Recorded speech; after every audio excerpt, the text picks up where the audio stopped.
Hi, I'm Trish Hughes-Kreis, and this is another installment for Assisted Living Directory Ask the Expert.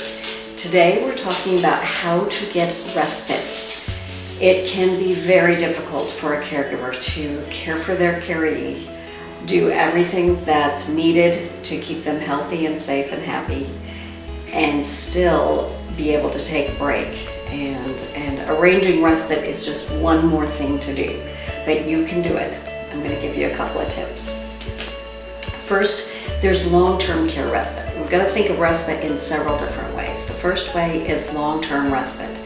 There are different ways to get long-term respite. My brother is disabled, so he is eligible for some community resources through his regional center. We are actually eligible for 14 days per year. I don't think we've ever used that amount, but we have used respite through that organization before.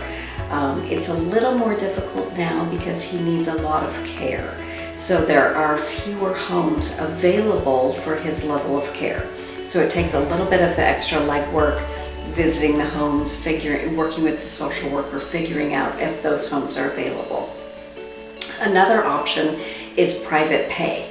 There are skilled nursing facilities, respite care facilities, in fact many listed here on the Assisted Living Directory website that indicate that they do provide respite care.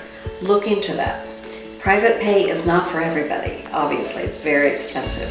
However, a few ways to manage that is if you don't personally have the money, perhaps your caree can pay for it. I don't know if they have money, but perhaps your family can pitch in and share in the cost of giving you a few days of rest and respite.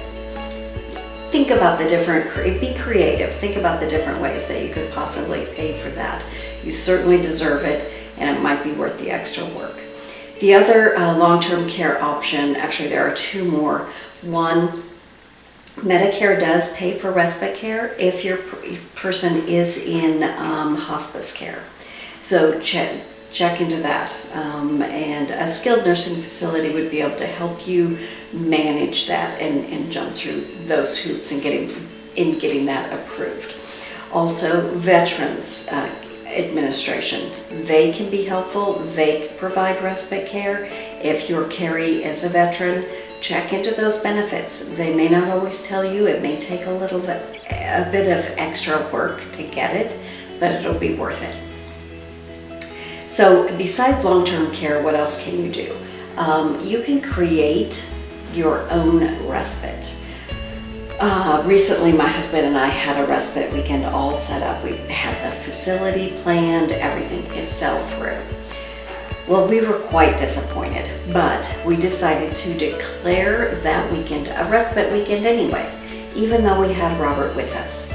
So what we did, it's not the same, but it was more of an attitude of respite. So, and we were able to, we did extra things. We went to a movie. We took Robert with us. A lot of respite involves the caree getting a little change of scenery too. So we did something a little different, and it actually helped. It rejuvenated us. And so that wasn't a complete break, but for a couple of hours, my husband and I went to dinner. We were able to use my daughter to come over and help care for Robert while we went to dinner. And that was enough of a break. That was very nice. So we were